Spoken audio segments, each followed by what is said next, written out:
ప్రేక్షకులందరికీ నమస్కారం. ప్రస్తుతం మనతో పాటు శ్రీ మాతంగి రాజశ్యామల ట్రస్ట్ వ్యవస్థాపకులు మహాబగల్ అఘోర తంత్రి బ్రహ్మశ్రీ నిశాంత్ శర్మ గారు మనతో ఉన్నారు. గురుగారితో మాట్లాడేద్దాం. నమస్కారం గురుగారు. మహాదేవ. గురుగారు, జూన్ మాసంలో వృశ్చిక రాశి వారికి ఏ విధంగా ఉండబోతుంది, ఎలాంటి ఫలితాలు ఉండబోతున్నాయి, ఓవరాల్గా వీళ్ళు ఎలాంటి జాగ్రత్తలు రెమెడీస్ పాటించాలి గురుగారు జూన్ మాసంలో? వాస్తవానికి చెప్పాలంటే ఈ వృశ్చిక రాశి వారికి ఈ మాసం కూడా పట్టిందల్లా బంగారమే. అన్ని రకాలుగా విజయాలను చూపిస్తుంది. అసలు ఎలా అంటే వీరి విజయాలను చూసి మనమే ఆశ్చర్యపోవాల్సి వస్తుంది. ఒక మనిషి ఆశ్చర్యం ఎప్పుడు పోతాడంటే, ఒక మనిషికి తెలవకుండా ఒక జాక్పాట్ తాకింది అని అంటారు చూసారా, అలాంటి జాక్పాట్లు కొట్టే అవకాశం వృశ్చిక రాశి వారికి అత్యంత అద్భుతంగా గుడ్ టైం అంటారు. ఓవరాల్ గా గుట్టే, అది ఒక బంగారు గుట్ట విన్నారా. ఈ మాసంలో వారికి అంత అద్భుతంగా ఉంటుంది. ఫైనాన్స్ ఇష్యూస్ ఉన్నవారు కానివ్వండి, ఆర్థిక వ్యవస్థలో అవకతవకల్లో ఉండేవారికి కూడా సమస్యలు తీరిపోయి అద్భుతంగా జీవిస్తూ ఉంటారు. ఇంకొకటి కూడా ఏంటి అని అంటే, కుటుంబ సభ్యులు అందరూ గొడవల్లో అది ఇది ఉండేటి వారందరూ కూడా అన్నీ మర్చిపోయి నువ్వు నేను ఒకటే ఎప్పటికైనా అని చెప్పేసి మళ్ళీ కలిసిపోయి సకల యోగంగా విరధిల్లుతూ ఉంటారు. వీళ్ళకి ఎక్కడ ఇబ్బంది వస్తుందయ్యా అంటే ఆరోగ్య సమస్య. అది కూడా ఏంటి అని అంటే, కళ్ళకు సంబంధించినటువంటి వ్యాధులు వస్తాయి. కళ్ళకు చెవులకు ఈ రెండింటికి సంబంధించినటువంటి వ్యాధులు బాగా వస్తాయి. అంటే కంటి చూపు మెరుగవడం, చెవులు సరిగ్గా వినిపించకపోవడము, ఇటువంటి సంబంధించినటువంటి వ్యాధులు వస్తూ ఉంటాయి.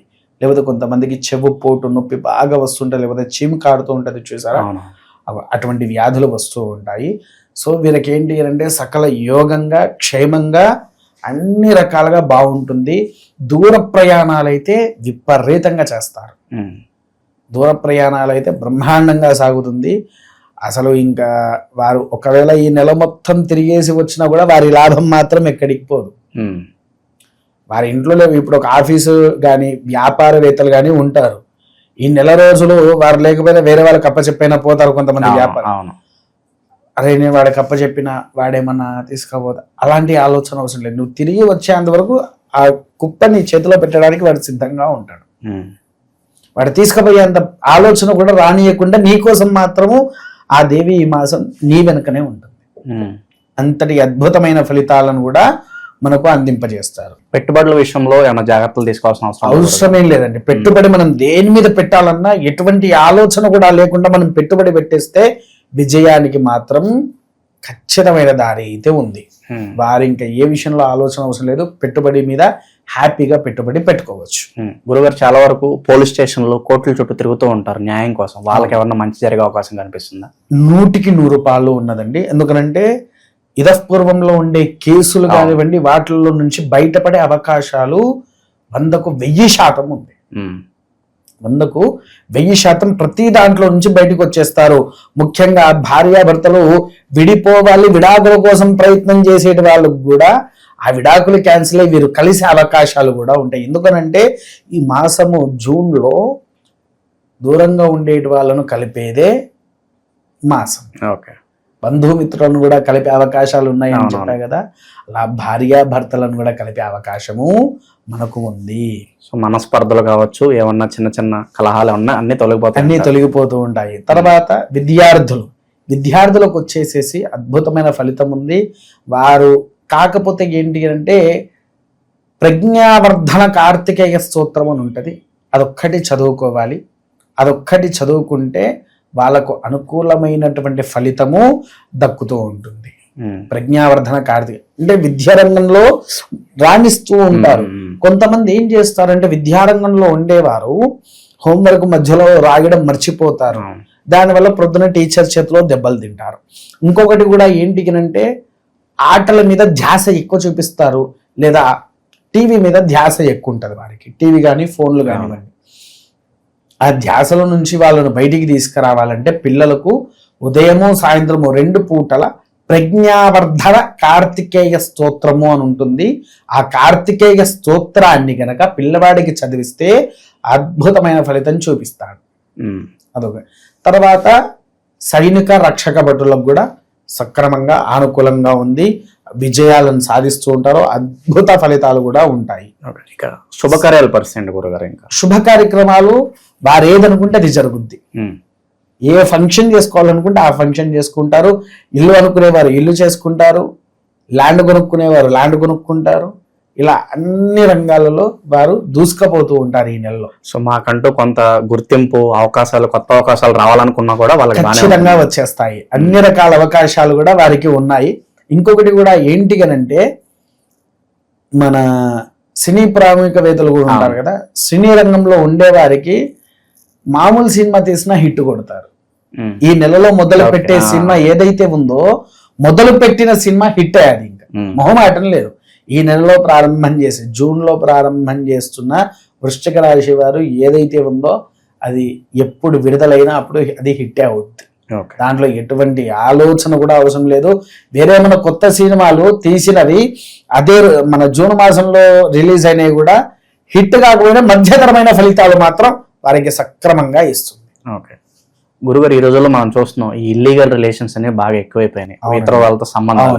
సో ఇంకొక వ్యక్తి వీళ్ళ జీవితంలోకి ఎంటర్ అయ్యి ఏమన్నా గొడవలు జరగటం, ఇలాంటి వ్యవహారాలన్నీ కనిపిస్తున్నాయి గురుగారు. ఖచ్చితంగా అండి. ఎందుకనంటే మీకు ఇందులో ఒక చిన్న ఎందుకు మీరు అడిగారు కాబట్టి ఒక విషయం చెప్తాను. ఒక మనిషికి దరిద్రము అనేది ఎప్పుడు పడుతుందో తెలుసా? ఒక మనిషికి దరిద్రము అనేది ఎప్పుడు పడుతుంది అని అంటే, భార్య భర్త ఇద్దరు ఉంటారు. భర్తకు తెలవకుండా భార్య తప్పు చేసినా, భార్యకు తెలవకుండా భర్త తప్పు చేసినా, విన్నారా? ఆ ఇరువురి వలన ఇంటికి అనేటువంటిది దరిద్రం పుడుతుంది. ఎందుకు అనంటే, భార్యకు భర్తే సర్వస్వం, భర్తకు భార్యే సర్వస్వం. భార్యాభర్తల మధ్యలో ఇంకోటి వచ్చాడు అనుకోండి, పొరపాటున వీళ్ళ భర్త కొన్ని అంటే నష్టాల్లో ఉన్నాడు, ఆ నష్టము అనేది ఇంటికే వస్తుంది కదా. ఆ దరిద్రము ఎవరైతే వచ్చి కలిశారో ఇది వాడికి సోకుద్ది. అంటువ్యాధి అని అంటారు చూసారా, మీరు అందరూ ఎయిడ్స్ అట్లా ఇట్లా అంటారు. నేను ఎయిడ్స్ అని కూడా చెప్పానండి, ఎయిడ్స్ అని కూడా చెప్పా. వాళ్ళల్లో ఉండే దరిద్రము నీకు చేరి నిన్ను చిన్నాభిన్నం చేస్తుంది. చిన్నాభిన్నం. ఇంకొకటి, పూర్వంలో రాజ్యులతో సహా రాజ్యాంగాలు పోగొట్టుకున్న వారు ఉన్నారు ఒక స్త్రీ వలన. అవునా? ఈ మోహాన్ని మనం ఎప్పుడైతే చేస్తామో, ఇంకొంతమంది భర్త చనిపోయాక భార్యలు కూడా పరపురుషుడితో సంబంధం పెట్టుకున్నారు. అప్పుడు కూడా ఈమెను కలిసిన ఆ దరిద్రం వీడికే అంటుకుంటున్నాం. అది ఎంత మహాపాపము అంటే అంతటి మహాపాపం. ఎప్పుడు కూడా ఏ మనిషి కూడా వివాహమైన స్త్రీ జోలికి వెళ్ళకూడదండి. ఎందుకు అనంటే, ఒక స్త్రీ వివాహమైన ఎవరైనా సరే, మనకు మన తల్లిదండ్రులు నేర్పించింది స్త్రీని తల్లితో చూడమని. మనం ఆ తల్లి అనేది మర్చిపోతున్నామా? అవునా కాదా? ఇటువంటి దరిద్రగుట్టు వేషాలు వేస్తూ ఒకరి కుటుంబాన్ని మనము నాశనం చేస్తున్నాము తెలవక. భార్య ఎవరిని నమ్ముకొని బతకాలి? భర్తను. భర్త ఎవరిని నమ్ముకొని బతుకుతున్నాడు? భార్యను. ఒకవేళ ఇద్దరు మంచి వాళ్ళే, ఇంకో పర్సన్ వెళ్ళి వారి మధ్యలో దూరాడు, ఒక్కవేళ పొరపాటున ఇది తెలిసిందే అనుకోండి, ఎవరి జీవితాలు నాశనం అవుతున్నాయి? తనది ఒక్క జీవితమే నాశనం అవుతుందా? అటు భర్తది, పిల్లలది, అందరి జీవితాలు నాశనం అయిపోతున్నాయి. అయ్యా, మీ అందరికి దయచేసి ఒక్కటే విషయం విన్నపం చేసుకుంటున్నా, ఇటువంటి వేషాలు వేయకుండా మన ధర్మాన్ని మనం కాపాడుతూ రక్షించుకుందాము.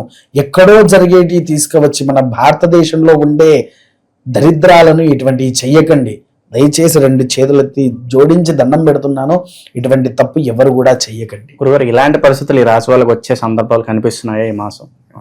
ఖచ్చితంగా. ఇది ఒక్క రాశి వారికే కాదని అన్ని రాశుల వారికి ఉన్నాయి. కాకపోతే ఇది నేను చెప్తే మీరు నన్ను ఎక్కడ తప్పు పడతారు అనుకున్నాను, కానీ ఈ ఒక్క విషయం అందరు అది ఇప్పుడు మీరు అడిగారు కాబట్టి ధైర్యంగా చెప్పాను నేను, ఆలోచించకుండా.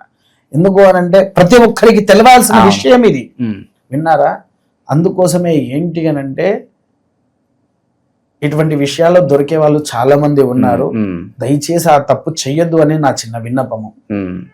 గురుగారు, ఇక ప్రజెంట్ ఉన్న గ్రహస్థితి బట్టి, అలాగే ఈ పరస్త్రీ వ్యామోహం కావచ్చు, పరపోషణ వ్యామోహం, ఇవన్నీ పోవాలన్నా కూడా వీళ్ళకి ఎలాంటి రెమెడీస్ అవసరం అంటారు? వీరు ఎక్కువగా ఏంటి అని అంటే, వీరు చెయ్యవలసింది ఏంటి అని అంటే, ఆదిపరాశక్తి ఉంది కదా, ఆ అమ్మవారి సత్స్వరూపాల్లో ఒకటైనటువంటిది, అమ్మవారి సత్స్వరూపాల్లో ఒకటైనటువంటిది భువనేశ్వరి దేవి, అంటే దశ మహావిద్యల్లో ఒకటి.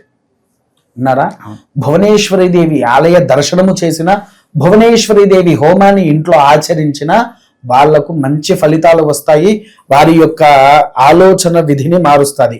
ఒక భువనేశ్వరి దేవి అంటే ఒక భువనేశ్వరే కాదు, భువనేశ్వరి దేవితో పాటు ధూమావతి దేవి యొక్క హోమాన్ని కూడా ఆచరిస్తే వాళ్ళ మనస్సు మారి ఇటువంటి చెడు లోభాల్లో నుంచి బయటికి తీసుకొని వస్తుంది. ఓవరాల్ గా ఈ నెలలో ఈ రాశి వాళ్ళందరూ కూడా ఏ విధంగా ఉండబోతుంది అనేది మీ మాటలో చాలా అద్భుతంగా వివరించారు గురుగారు.